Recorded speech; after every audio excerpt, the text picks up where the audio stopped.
when we talk about being attracted to the unavailable, we think of that topic today, and there are various ways I believe that we can interpret that. Primarily, I believe that it indicates that one is drawn to something or someone that is unavailable to them.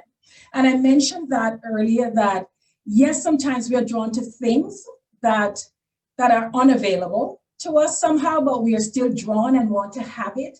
But many times the struggle that we have is not even so much a thing, even if it's the newest form of phone. And we are attracted and attached to the new things all the time. We find that many times because of our circumstances, we're not able to achieve it and we eventually let it go, right? Some people do that. It's a little bit more difficult, I find, when it comes on to being attracted to people, to persons. And so at some point in our lives, we might find ourselves in this place.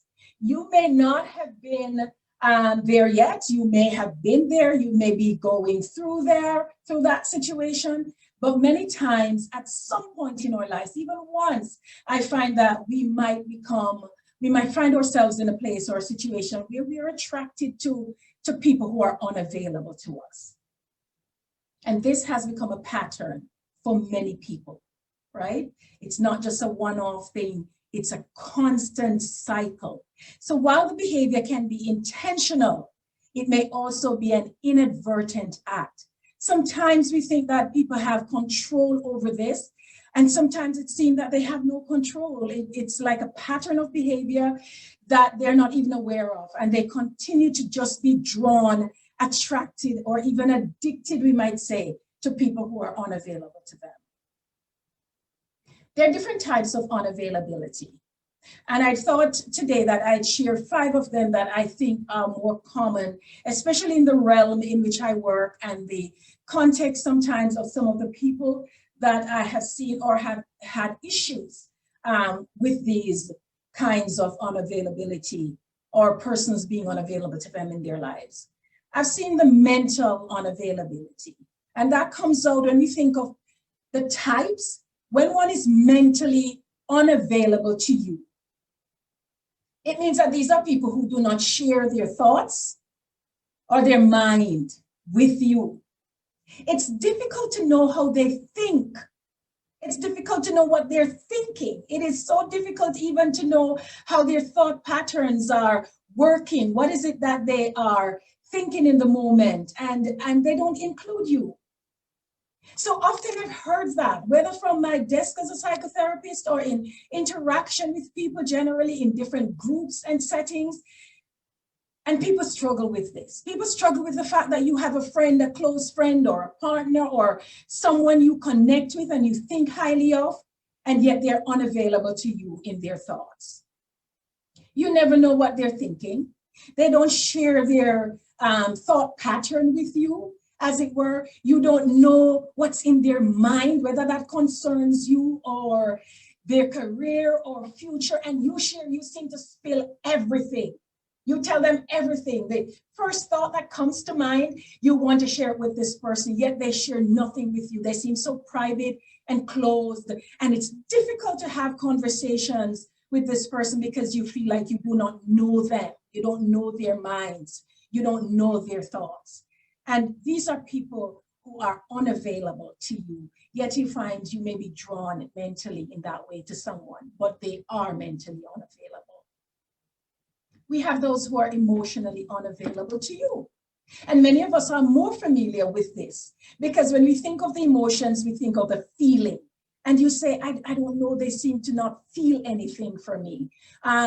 Or I am so addicted to this person. I want to talk with them every day. I text every day. I want to hear them every day. I am always just excited for a text. You send a text to these persons and within a second or a millisecond, you're looking for a response because that's how you respond to these people. But for hours and days, they probably don't even respond weeks later. It's an emotional unavailability. And it really means that it's hard to fully understand their attraction to you or for you. And many times you don't even know if it's there. And they might say it one off if you challenge. the person to say, I don't believe you're attracted to me. I don't believe that you're connected to me emotionally. And then, why would you say that? Of course I am. And they will give you a barrage of reasons to silence you in the moment, to make you feel like they are attached.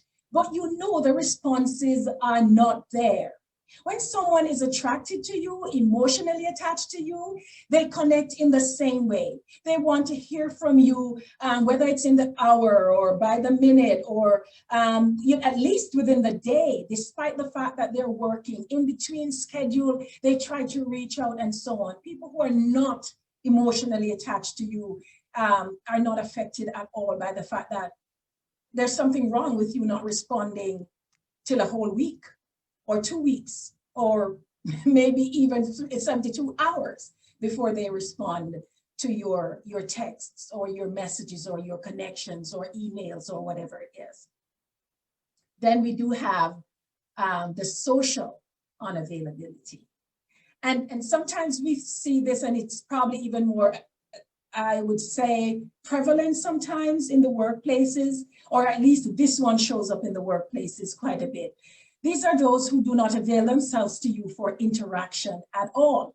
So you want to stop in at the desk to say, hello, how's lunch going? And they're too busy to connect. They're really not interested, and there's always an excuse. When you try to connect with them, maybe just to have lunch or join you for coffee or tea or whatever it is, there is an excuse. I can't do it. How about I take a rain check? How about the next day? And there's always an excuse. These are people that you find it difficult to catch up. You know, when you just want to stop in with someone and say, can we catch up for a bit? It's been a while. They find it difficult to find the time to catch up with you. These people are socially unavailable to you.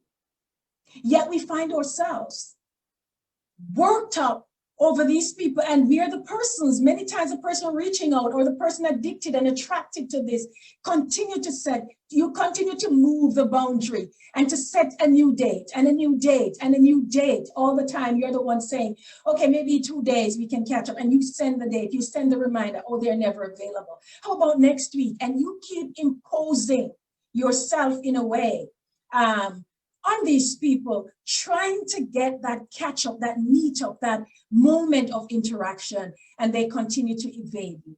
It's not just because of busyness. They're just socially unavailable to you. And the sooner you realize that, the better it is for you to just let it go. But again, if someone is attracted to something, it's very difficult in the moment to see it. And we're going to talk about that in a little bit. We have those who are physically unavailable. Right? These are people who are unavailable to you in touch, in being in your physical space, in being in your presence. That is physical unavailability.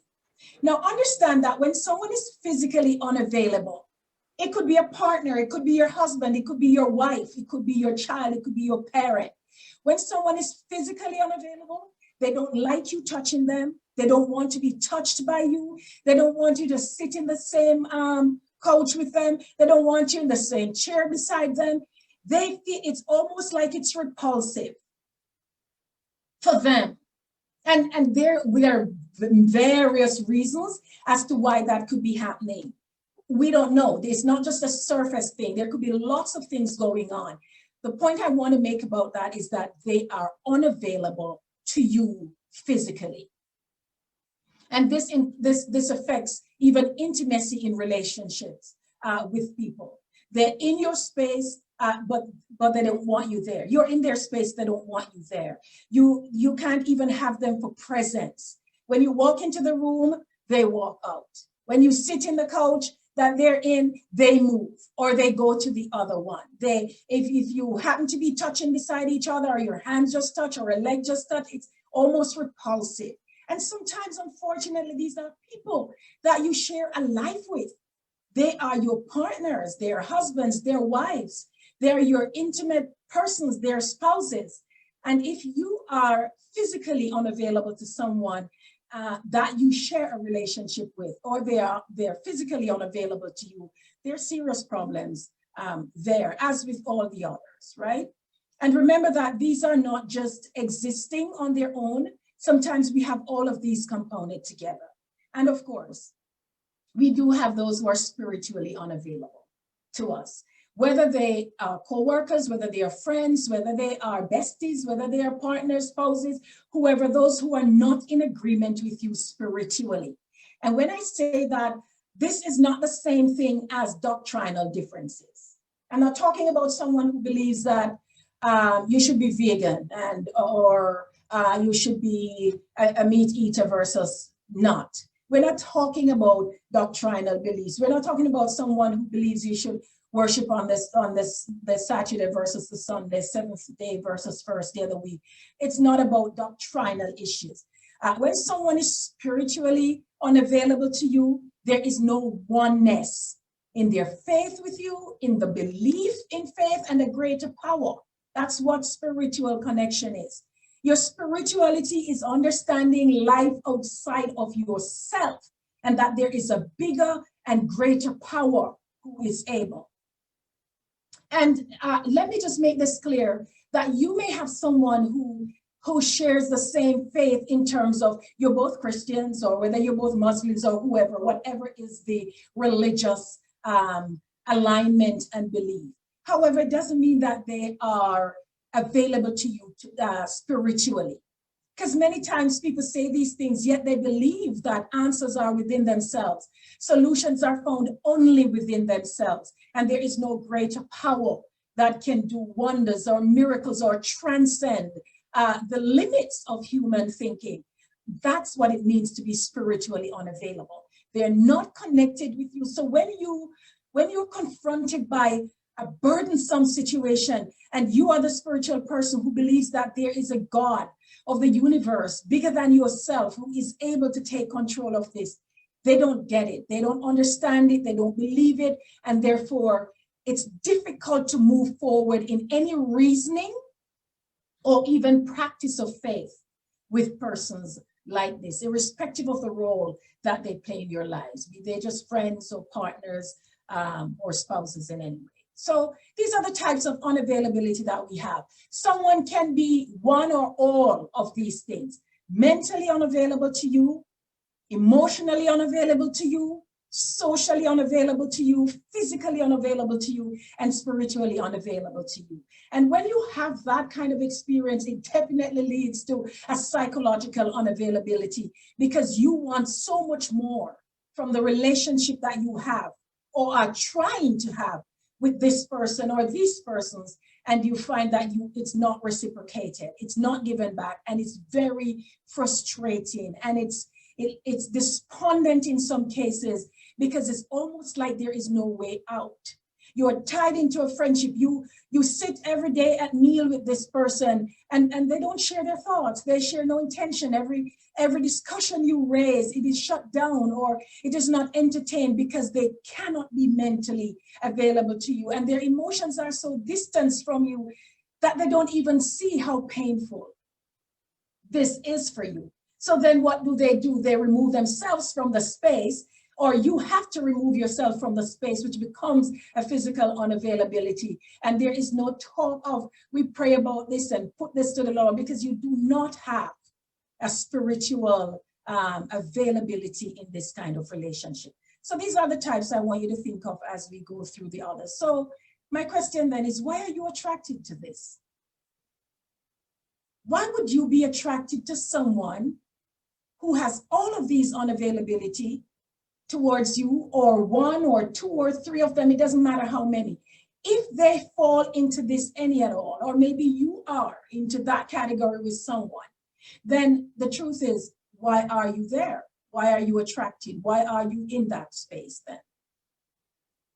So let's look at why.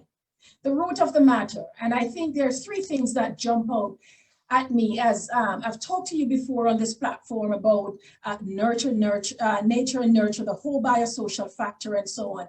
And I also want to look at those on a little bit more with some more specifics around that.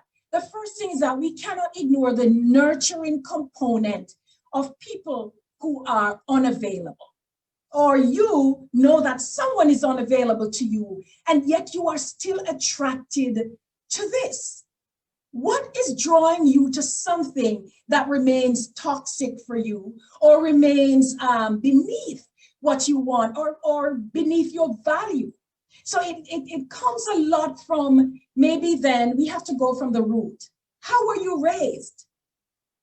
The whole root of the matter for you to be okay with something or someone unavailable to you could speak to the fact that maybe you want to evaluate your whole parenting perspective or caregiving, whoever your parents were, or the caregiver who raised you, your guardian, whoever it was.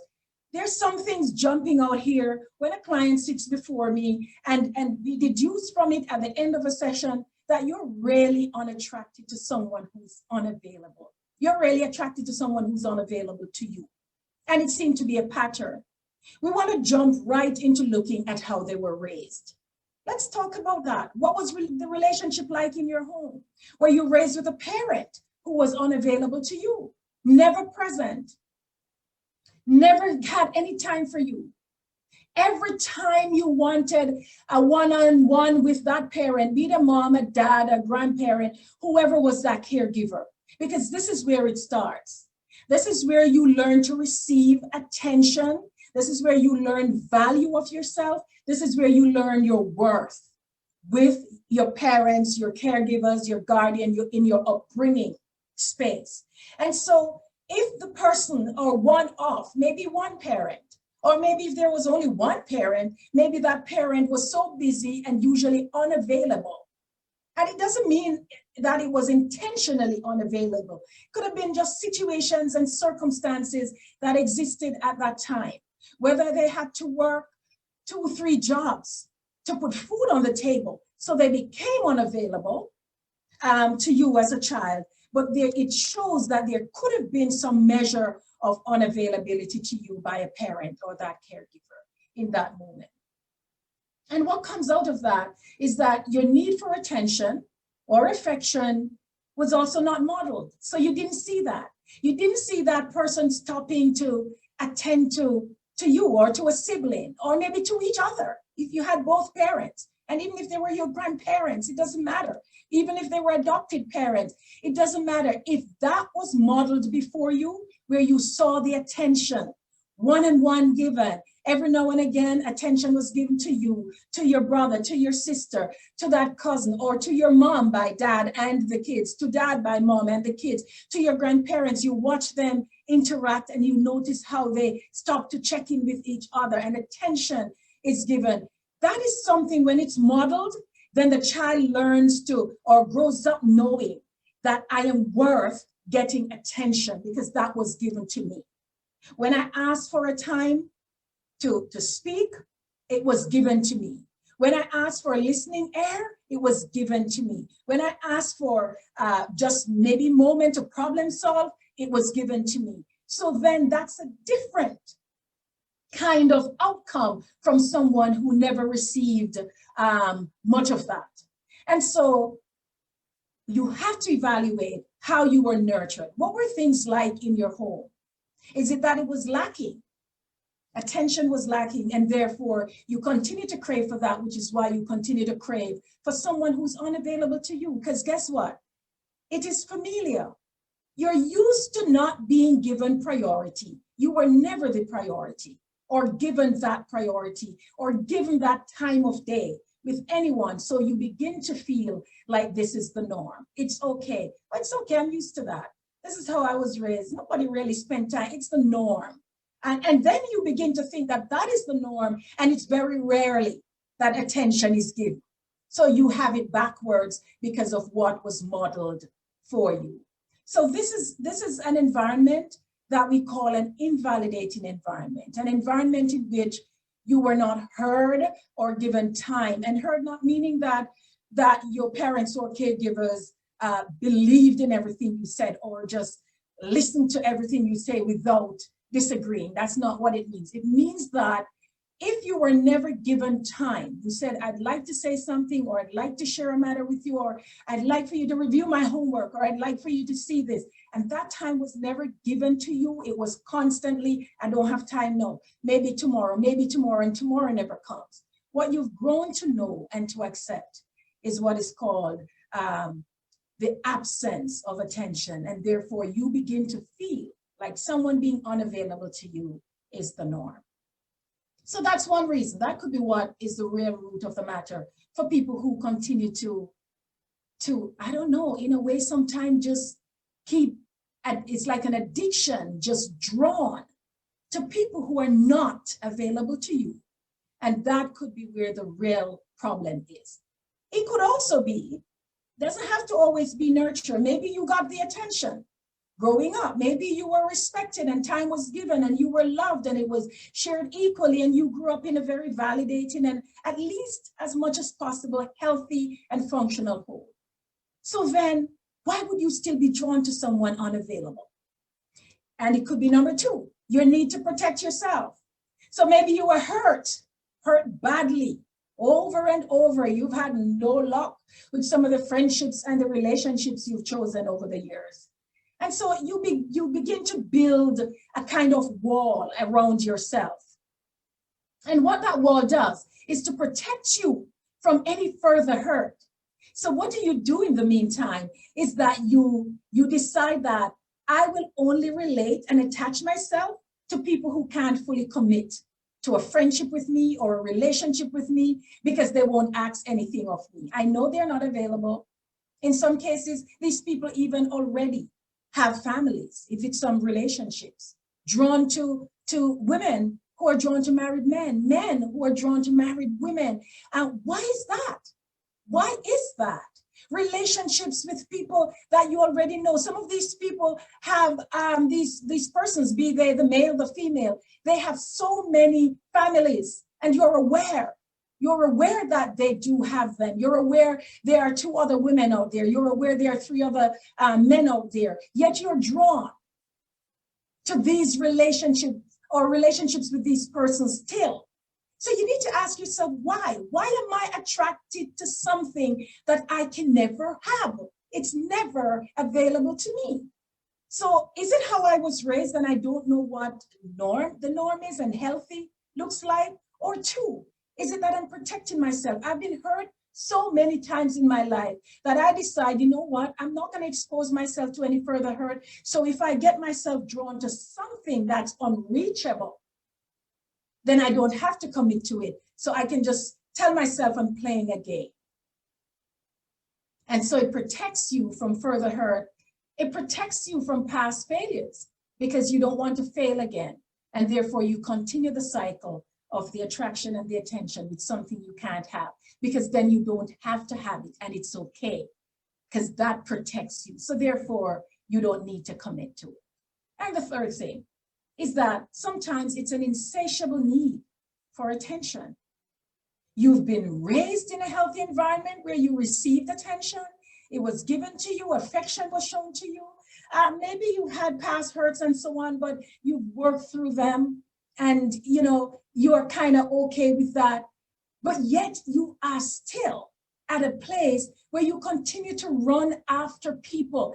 And when I say this, I know it happens a lot more in relationships with spouses or future mates that people look at, but sometimes in the very friendships and the social groups that you run after, whether they're at work, in church, in the community, or wherever you find them online, you continue to put yourself in a class or a group of people who do not regard you and do not feel the same way about you and do not share the same level of commitment to the relationship. So then the third thing is it that you're really looking for attention? Is it a need that you have to just always want? What is it that you get from that relationship that you lack?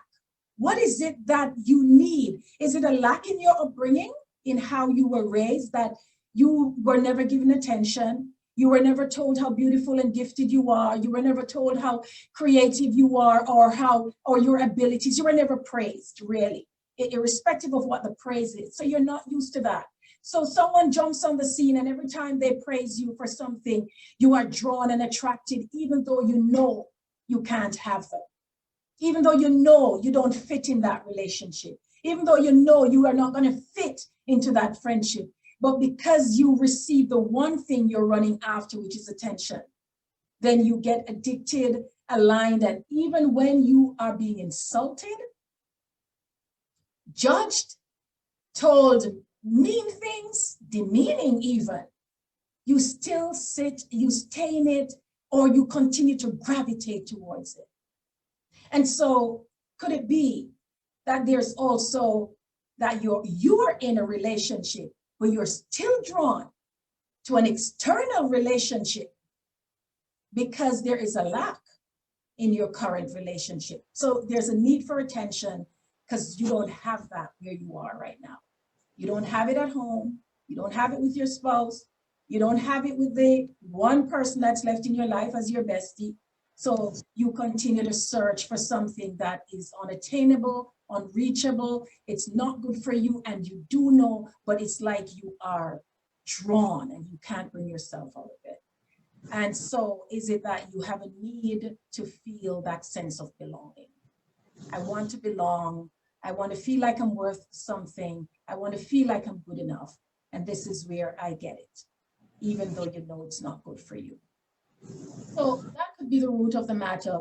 These are three main things from which we posit that it could be the very start of your upbringing. It could be that you've been hurt and you're protecting yourself, or it could be that you really lack affection and attention and you are searching for it, even at your expense. You continue to search. So if this is a situation, what are your choices in this kind? It doesn't matter what is your core root of the matter for you. There are only two choices. We can continue to deny without changing anything. So, it's okay to say, no, I had a good upbringing and it has nothing to do with that. I get enough attention in my current relationship, but I don't know, I just really like this or that person or whatever. Or I already have good friends, but I don't believe that they can take me to where I want to be. So this is where the clout and the influence and the clique over here, even though they don't regard you, they disregard you, they don't, they say mean things to you, or they stop talking when you join the lunch group or whatever it is, you don't belong, but you're still going there. So is it that you're in denial? And if you're in denial, well, you will remain there without change. But the other choice to make is you can accept where you're at, own it, and say, you know what? And I remember how beautiful it was, when I hear from where I sit, clients accepting and owning that, you know what, I think I'm just attracted to unavailable people.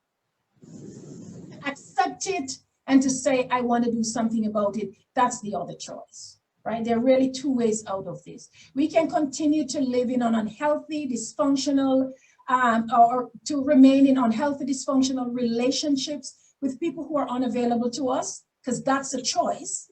And you can tell yourself it's not a pattern, or you can say, you can accept that this is true, and I want to do something about it, right? Now, however it is that you decide to choose, the real question is, what is this attraction doing for you?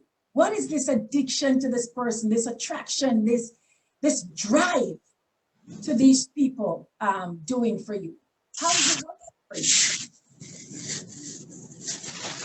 And I've said it here before, often enough, that if something is working for you, then there's no need to change it. If it works, it works. However, if it is not working for you, then you need to ask yourself, what need is this satisfying in my life? What is it that I don't have and this satisfies? What is it? Which gap? What is the gap in my life that this is filling in the moment? Which gap is being filled? Right? What do I get from these friends? What do I get from this man? What do I get from this woman? They're unavailable to me emotionally, mentally, socially, spiritually, physically.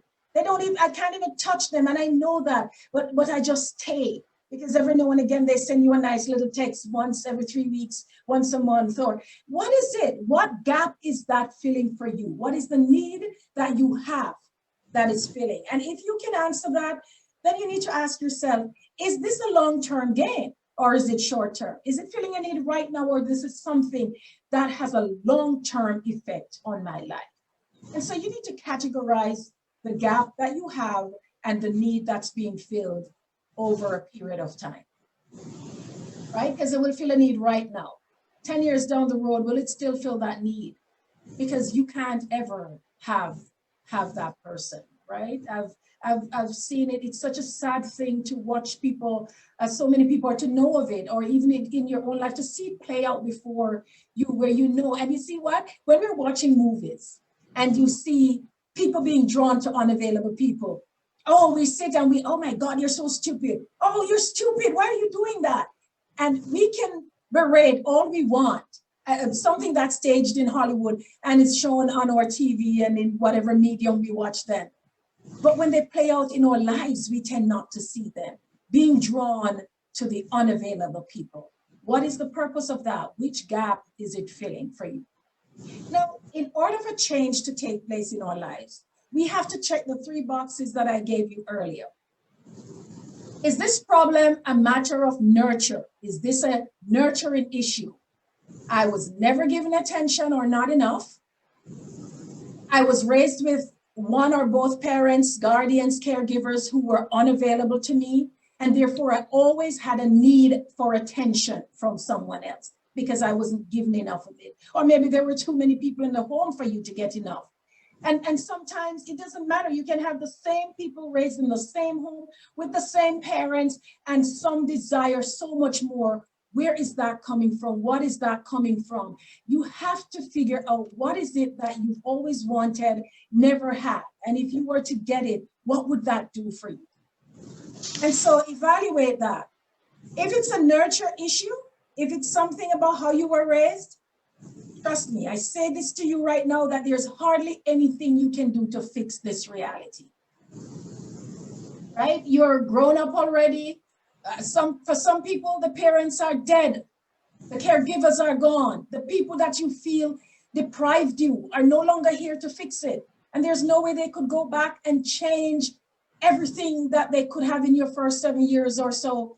You're all grown now. So in truth, if this is a nurture issue, it's not something you can go back to and change and fix. However, you can accept, own it, and work on that to change it, right? You can't change the growing up piece. You can change how you continue to look at it and to receive it. It's a lot of work on yourself, but it is possible. If it's a need to protect yourself because you've been hurt before, and therefore you decide, I'm not going into anything that I have to commit to because that way I can protect myself from any future hurts. I get that. And if that's the case, you will need to do a lot of work on yourself to learn again to trust, because it's a matter of trust that's happening here. And if it is a need for acceptance, then this is where you feel like there's an insatiable appetite, always wanting attention, craving attention. And we find sometimes that these are people who will flirt a lot with many other people or will court a lot in terms of friendships and relationships. You want everybody to be your best friend. These are people who are seeking for acceptance. It's a need for acceptance. And if that is the need, it means that you really need to do some work on self-love. You have to work on loving yourself and knowing that you are enough, right where you are, just as you are, with whatever you are. And once you can work on that, that will take personal work. All of these will take personal work on yourself. It's not something coming here into this session and doing. Some people may have to go into therapy for some of those things. Some may have to do some course or training or lots of reading and committing yourself to do the work, to work on yourself. But if it's a need for acceptance, then there is also that work that you need to put in to learn to love yourself. And so that for me today was what I wanted to point out to you, that the core of an attraction, sometimes to the point where it seems like an addiction, it's like a cycle of getting drawn into people who are unavailable to you. It's because there is a deeper need inside This today, my friends, is the core, the root of the matter for one being unavailable, being drawn to unavailable people. It could be a matter of nurture, how you were raised, or maybe you are finding that need to protect yourself. And still, it could be just a need for acceptance where you don't really love yourself. You've never felt like you were enough. And so you continue to chase after the unavailable to feel like you're worth something or worth the chase. So, any questions, comment? This is your moment to tell me your experience, talk to me about your concerns or what you feel might be where you're at or your experience.